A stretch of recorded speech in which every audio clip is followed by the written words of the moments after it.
All India radio Urdu service की नशियात में आप सभी का खैर मकदम करता है आपका मेज़बान नईम। आदाब कबूल कीजिए। दोस्तों, वक्त एक ऐसी गाड़ी है जिसमें ब्रेक नहीं होते और ना ही रिवर्स गियर है। वक्त सबको मिलता है ज़िंदगी बदलने के लिए, मगर ज़िंदगी दोबारा नहीं मिलती वक्त बदलने के लिए। लिहाजा वक्त की कदर कीजिए, वक्त ज़ाया ना कीजिए, अच्छे कामों में अपना वक्त सर्फ कीजिए और वक्त की रफ्तार के साथ कदम से कदम मिलाकर चलिए। वक्त हाथ से छूट जाने पर दोस्तों सिर्फ मलाल ही मलाल रहता है और हम यही सोचते हैं काश हम उस वक्त ये काम कर लेते, ऐसा कर लेते, वैसा कर लेते। लेकिन ज़िंदगी दोबारा मौका कहाँ देती है दोस्तों। इसलिए आपसे कहते हैं गुज़रते वक्त के लम्हों की कद्र कीजिए। कहीं आपके लब यही ना गुनगुनाते रहें, जिंदगी के सफ़र में गुज़र जाते हैं जो मकाम वो फिर नहीं आते, वो फिर नहीं आते। हम भी वक्त की कदर करते हुए अपने प्रोग्राम में आगे बढ़ते हैं, वक्त के साथ कदम से कदम मिलाते हुए, और सुनते हैं अहम खबरों की सुर्खियां। अहम खबरों की सुर्खियों के साथ मैं हूं आपकी दोस्त फोला पंडिता। आदाब। वज़ीर-ए-आज़म नरेंद्र मोदी 16 और 17 जून को रियासतों के वज़राए आला से बातचीत करेंगे। सेहत की वजारत ने कोविड-19 को फैलने से रोकने के लिए दफ्तरों को किए हिदायत जारी। पंजाब में हफ्ते के आखिरी दिनों और छुट्टियों के दिन लॉकडाउन का सिलसिला शुरू। दिल्ली एलजी ने कोरोना से निपटने के लिए डीडीएमए को मशवरे देने के लिए माहिरीन की कमेटी तश्कील दी। कर्नाटक के 4 और अरुणाचल प्रदेश का एक उम्मीदवार राज्यसभा के लिए बिला मुकाबला मुंतखब। भारत के गैर मुल्की ज़र मुबादले में 8 अरब 22 करोड़ डॉलर का बड़ा इजाफा। नीति आयोग के चीफ एग्जीक्यूटिव ऑफिसर ने माली टेक्नोलॉजी कंपनियों को मशवरा दिया है कि वो मुल्की ज़ुबानों का और ज़्यादा इस्तेमाल करें। कोविड-19 मरीजों के सेहतियाब होने की शरह 49.94%। अब तक मुल्क में कोविड-19 के 1,54,330 अफराद हुए सेहतियाब। पिछले 24 घंटों के दौरान सेहतियाब हुए अफराद की तादाद 7,135। जम्मू कश्मीर के कुलगाम ज़िले में हिफाजती दस्तों के साथ एक झड़प में 2 दहशतगर्द हलाक। सऊदी अरब ने काबुल में मस्जिद पर हुए बम हमले की शदीद मजम्मत की।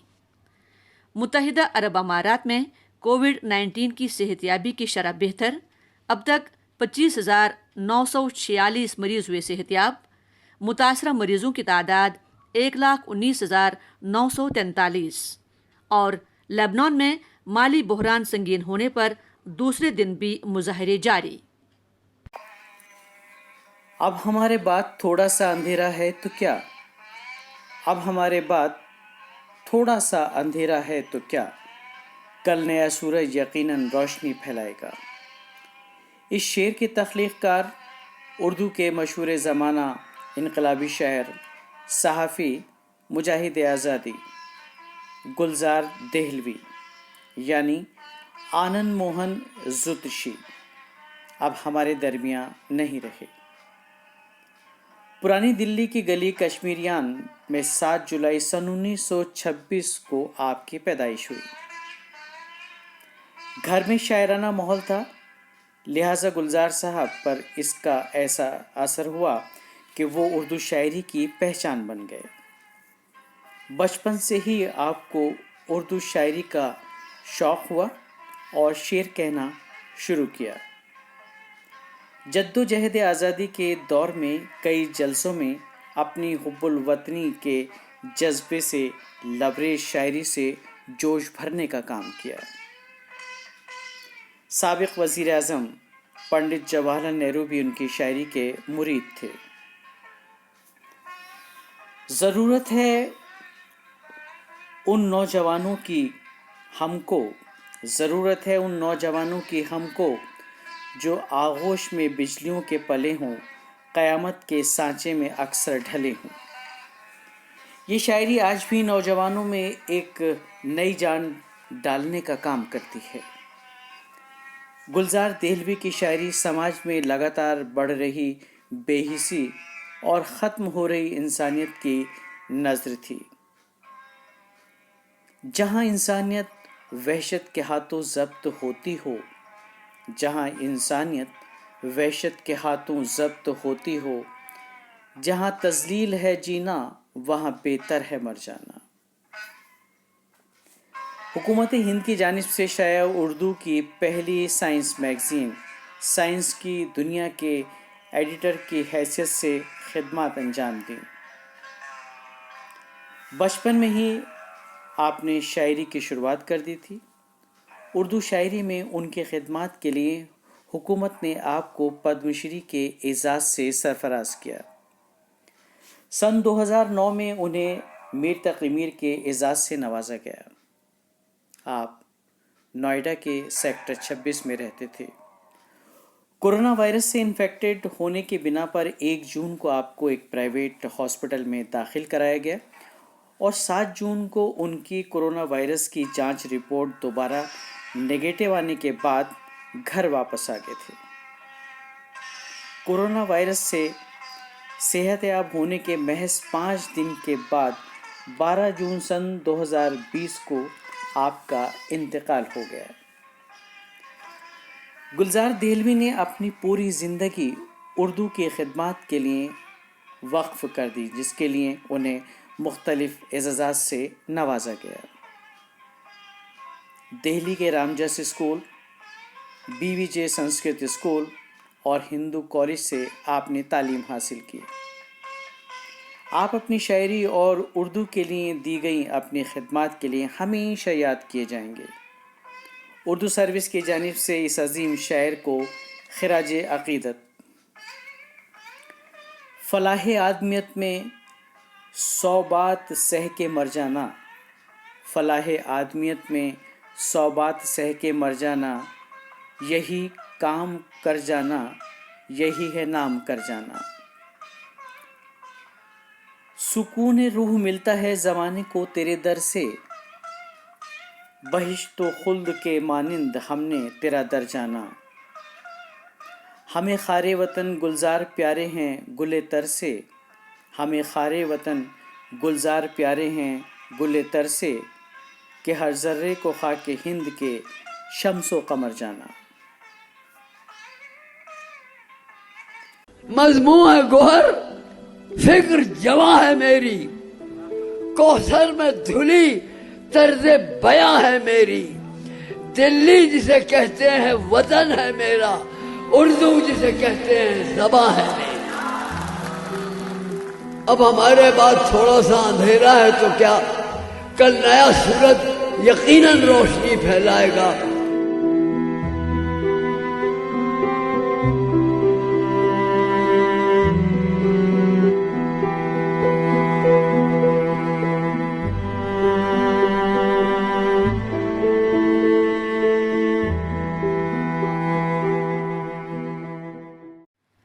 यूं ही देरो हरम की ठोकरें खाते फिरे बरसों, तेरी ठोकर से लिखा था मुकद्दर का संवर जाना। मारूफ उर्दू शायर आनंद मोहन जुत्शी उर्फ गुलजार देहलवी को उर्दू सर्विस की जानिब से खिराज अकीदत पेश किया गया। हम ऑल इंडिया रेडियो की उर्दू सर्विस से आपसे मुखातिब हैं सोशल मीडिया लाइव पर। आइए सुनते हैं डॉक्टर की सलाह। आज के माहिर डॉक्टर हैं heart care foundation of India के प्रेसिडेंट डॉक्टर के अग्रवाल। नमस्कार, greetings from heart care foundation of India and made talks. मैं हूं डॉक्टर के अग्रवाल। पेट के बल सोना सीखो। अगर आप पेट के बल सोते हैं तो फेफड़े पूरे खुल जाते हैं। जब आप पीठ के बल सोते हो तो पोस्टीरियर लंग्स का जो पोर्शन है वो खुलता नहीं है और लेटरल लंग्स पूरे नहीं खुलते। उस सिचुएशन के अंदर में अगर आपको कोरोना होता है तो कोरोना हमेशा लंग्स का पोस्टीरियर पोर्शन इन्वॉल्व करता है या लेटरल पोर्शन इन्वॉल्व करता है। अगर आप पेट के बल सोने की कोशिश करते हो और सीख लेते हो, याद रखिए सारे जानवर पेट से सोते हैं, कोई पीठ के ऊपर में नहीं सोता। सो अगर आप पेट के बल सोते हैं, जिससे प्रोनिंग बोलते हैं, और आपको प्रैक्टिस हो जाती है तो लंग्स पूरे खुलते हैं, इससे आपकी ऑक्सीजन लो नहीं होती। और ऑक्सीजन की भी अगर आपको जरूरत पड़ी और अगर आप ऑक्सीजन को भी प्रोनिंग लगा के सोते हो तो ज्यादा ऑक्सीजन की भी जरूरत नहीं पड़ती। और अगर ज्यादा ऑक्सीजन की भी जरूरत पड़ती है और आप प्रोनिंग के साथ में हाई फ्लो नेजल कैनुला लेते हो या नॉन इन्वेजिव वेंटिलेशन रखते हो तो आपको वेंटिलेटर की जरूरत नहीं पड़ेगी। और अगर आपको वेंटिलेटर की भी जरूरत पड़ी और आप प्रोनिंग पोजीशन में 12 घंटे रोज का वेंटिलेटर लेते हो तो आपको बचने की संभावना बढ़ जाती है। याद रखिए, आज से, अभी से, आज रात को जब सोएंगे तो पेट के बल सोना सीखिए। नहीं सो सकते तो अल्टरनेट करिए, कभी पेट पे, कभी साइड पे, कभी पेट पे, कभी साइड पे। सीधे मत लेटिए, खर्राटे भी नहीं आएंगी, सडन डेथ भी नहीं होगा, रात को हाइपोक्सिया भी नहीं होगा, और अगर कोरोना हो गया तो आपको वेंटिलेटर की रिक्वायरमेंट कम हो जाएगी। अगर आपको heart care foundation of India के प्रेसिडेंट डॉक्टर के अग्रवाल ने कोरोना के बचाव से मुतालिक सोने के पोस्चर्स के बारे में तफसील से बताया कि हमारे लंग्स यानी फेफड़े कैसे महफूज रहेंगे ताकि हम कोरोना का मुकाबला कर सकें। इस मुफीद जानकारी के लिए डॉक्टर साहब का शुक्रिया, और दोस्तों आपसे इल्तिजा है कि आप इस पर ज़रूर अमल करें और दूसरों को भी इस जानकारी से आगाही दें। लम्हे फुर्सत के आएँ तो रंजिशें भुला देना दोस्तों, किसी को नहीं खबर कि सांसों की मोहलत कहाँ तक है। आइए दोस्तों प्रोग्राम में आगे बढ़ते हैं, सुनते हैं मशहूर मारूफ बांसुरी वादक पंडित अमरनाथ जी का बांसुरी पर बजाया हुआ राग मालकौंस। आपकी सेवा में राग मालकौंस प्रस्तुत कर रहा हूँ।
वाकई दोस्तों, मौसीकी रूहों को सुकून फराहम करती है और जब इतने बड़े फनकार का फ़न सुनने को मिले तो क्या कहने। आप सुन रहे थे मारूफ क्लासिकी फनकार पंडित अमरनाथ जी का बांसुरी पर बजाया हुआ राग मालकौंस। सामान्य ये प्रोग्राम आप सुन रहे हैं ऑल इंडिया रेडियो की उर्दू सर्विस से सोशल मीडिया लाइव के ज़रिए। प्रोग्राम अभी जारी है। अगला सेगमेंट लेकर हाजिर हैं एक बार फिर आपके दोस्त नईम। दिल के कलम से सेगमेंट लेकर एक बार फिर आपका दोस्त नईम हाजिर खिदमत है।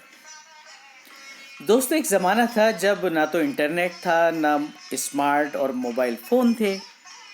किसी भी तरह का मोबाइल फ़ोन दरअसल नहीं हुआ करता था, सिर्फ लैंडलाइन से काम चलाया जाता था और ना ही सोशल मीडिया था। अब तो बस क्या कहें, टेक्नोलॉजी का ज़माना है। पलक झपकते ही एक दूसरे से बातचीत हो जाती है। ना सिर्फ बातचीत होती है बल्कि दीदार भी हो जाते हैं, चाहे आप 7 समंदर पार ही क्यों ना रहें। लेकिन जनाब, वो ज़माना भी बड़ा अच्छा ज़माना था। लोग कुछ अपने दिल की कहते थे, कुछ अपने दिल की सुनते थे, एक दूसरे के साथ वक्त बिताया करते थे और ख़ास तौर पर बड़े ही मज़ेदार किस्से कहानियाँ भी हो जाती थी जब 4 दोस्त मिल जाया करते थे। और नानी और दादी की अगर बात की जाए तो बच्चों को बड़ी प्यारी प्यारी कहानियाँ और किस्से सुनाया करती थी। तो हमारे दिल के कलम ने कहा कि आज चलिए कोई किस्सा वगैरह लिख लीजिए, सुना दीजिए अपने दोस्तों को। तो हमने सोचा यूं कि मुल्ला नसरुद्दीन का एक किस्सा आज आपके साथ शेयर किया जाए, क्योंकि ये किस्से कभी भी सुनिए आप, बड़ा लुत्फ़ आता है। चाहे मुल्ला नसरुद्दीन हो या शेख चिल्ली या तेनालीरामा और या फिर अकबर और बीरबल के किस्से। हुआ यूं, दरअसल एक दफ़ा मुल्ला नसरुद्दीन ने अपने हमसाए यानी पड़ोसी से एक देग मांगी और पड़ोसी ने वो देग उनको दे दी। जब मुल्ला नसरुद्दीन ने वापस की तो उसमें एक छोटी सी देगची भी उन्होंने रख दी। तो पड़ोसी ने पूछा कि मुल्ला साहब, ये देगची किसने दी है? तो मुल्ला नसरुद्दीन ने बड़े ही मासूमियत के साथ कहा कि ये दरअसल तुम्हारी देग ने बच्चा दिया है और ईमानदारी का तकाजा ये है कि मैं ये आपको दे दूं, क्योंकि ये तुम्हारी ही तो देग है और उसी ने बच्चा दिया है। तो पड़ोसी ने खुश होकर कहा कि हाँ, जी ज़रूर, हाँ, ये मेरा ही होगा, मुझे ही दे दें। कुछ रोज़ बाद मुल्ला नसरुद्दीन ने दोबारा देग मांगी तो पड़ोसी ने खुशी खुशी फ़ौरन देग धोई और मुल्ला जी के हवाले कर दी। अब मुल्ला नसरुद्दीन ने कई रोज़ तक देग वापस न की तो पड़ोसी ने आकर तकाज़ा किया और मुल्ला नसरुद्दीन ने जवाब दिया, भाई तुम्हारी देग तो मर गई। अब ये सुनकर हमसाए के तो पैरों तले ज़मीन खिसक गई। बस फिर क्या था, उसने शोर मचाना शुरू कर दिया और बोला, मैं अभी लोगों को इकट्ठा करता हूँ, भला देग भी कभी मरती है? मुल्ला नसरुद्दीन ने जवाब दिया, जब देग ने बच्चा दिया था तो बड़ी खुशी से ले गए थे और उस वक्त तो कुछ नहीं कहा था कि भला देग भी कभी बच्चा देती है। अब मर गई हो तो कह रहे हो कि देग भी कभी मरती है।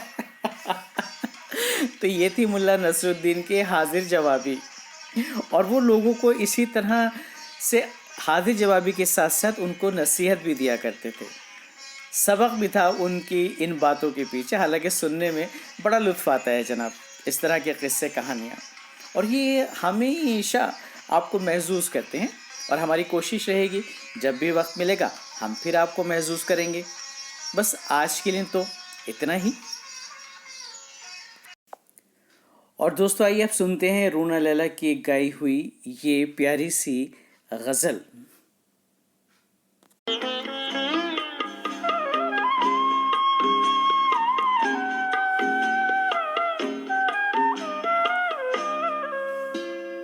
हमको किसके गम ने मारा, ये कहानी फिर सही। हमको किसके गम ने मारा, ये कहानी फिर सही।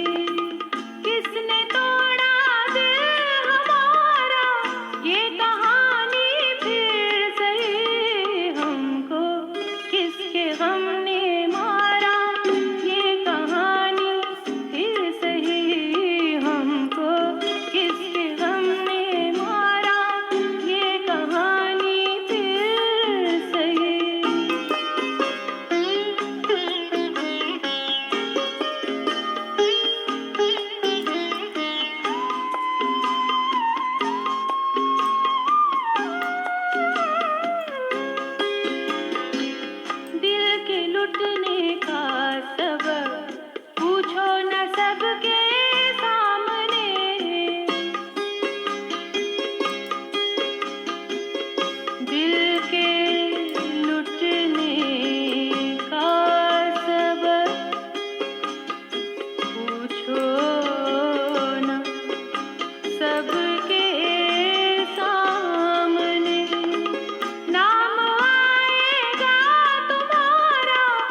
बाजी वफा की राह में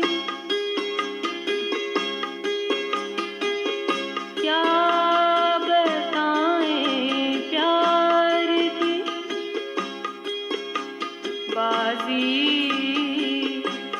वफा की राह में कौन जीता कौन हारा ये कहानी फिर सही हमको किसके गम ने मारा ये कहानी फिर सही किसने तोड़ा दिल हमारा ये कहानी फिर सही हमको किसके गम ने मारा ये कहानी फिर सही। उम्मीद करते हैं दोस्तों रूना लैला की गाई ये गज़ल आपको यकीनन पसंद आई होगी। बहुत खूबसूरत उम्दा गज़ल थी, हमें भी पसंद आई। ऑल इंडिया रेडियो की उर्दू सर्विस की नशियात का सफ़र आगे बढ़ाते हुए अब बात करते हैं बच्चों की। बहुत प्यारी सी एक बच्ची हैं और ये बच्ची कुछ सिखाना चाहती है। सीखने की अगर बात की जाए दोस्तों, तो हम न सिर्फ अपने आसपास के माहौल से सीखते हैं और बड़ों से सीखते हैं, बल्कि हम बच्चों से भी बहुत कुछ सीख जाते हैं। और ऐसे ही एक फ़न को सिखाने जा रही हैं प्यारी सी अनन्या सोनी। आइए देखते हैं क्या सिखाती हैं वो आपको और हमें। This is Ananya Soni 6th class.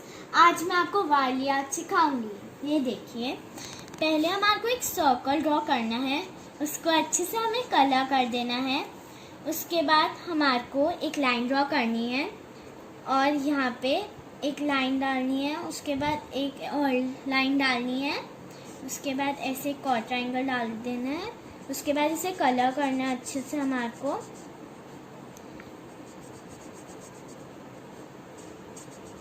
Colour करने के बाद हमारे को इसके फुट्स को ड्रॉ करना है, लेग्स और फुट्स को। अब यहाँ पे हमारे को ऐसे ट्रायंगल्स ड्रॉ करने हैं, ये उसके फुट्स हैं। अगर आपको इससे गर्ल बनाना है तो आप इसका जूड़ा डाल देंगे, लेकिन अगर आपको इसको बॉय ही रखना है तो ये ऐसे ही बनेगा। अब आपको यहाँ पे ऐसे एक जूड़ा बनाना है और 3 लाइंस डालनी है। लाइंस ड्रॉ करने के बाद अब मैं आपको एक बच्चे बनाने सिखाती हूँ, एक बॉय और एक गर्ल। हमारे को एक छोटा सर्कल ड्रॉ करना है। उसके बाद नीचे एक लाइन ड्रॉ करनी है। उसके बाद हमारे को एक ऐसे ट्रायंगल बनाना है और एक ऐसे। उसके बाद इसे भी हम अच्छे से फिल कर देंगे। फिल करने के बाद हमारे को हम पहले की तरह ही इसके पैर बनाने हैं और फुट्स के लिए ट्रायंगल यूज़ करेंगे हम। अब इसको बॉय बनाने के लिए हम ऐसे इसके 2 बाल ड्रॉ कर देंगे। अब मैं आपको इसमें ही गर्ल बनाने सिखाऊंगी। ऐसे ही एक छोटा सर्कल ड्रॉ करना है और एक लाइन ड्रॉ करने के बाद एक ऐसे क्रॉस डाल देना है। इसको क्लोज करने के बाद अच्छे से कलर कर देंगे हम। और फिर से हम आपको इसके पैर को ड्रॉ करना है और फुट्स के लिए ट्रायंगल यूज़ करना है। अब हमारे को इससे गर्ल बनाना है तो हम इसकी चोटी बनाएंगे। ऐसे एक लाइन डालनी है, उसके बाद ऐसे, तो इसकी एक चोटी बन गई। और यहाँ पे ऐसे करके ऐसे, तो एक और चोटी बन गई, तो ये गर्ल है। अब मैं आपको वर्किंग ऑब्जेक्ट सिखाऊंगी। मान लो कि हमारे को इस लेडी को तो सब्जी बेचते हुए दिखाना है, तो हम ऊपर एक ऐसे टोकरी बना देंगे और फिर ऐसे हमारे को सर्कल बनाना है और अच्छे से उसको फिल कर देना है। उसके बाद हमारे को यहाँ पे ऐसे सब्जियाँ दिखानी है।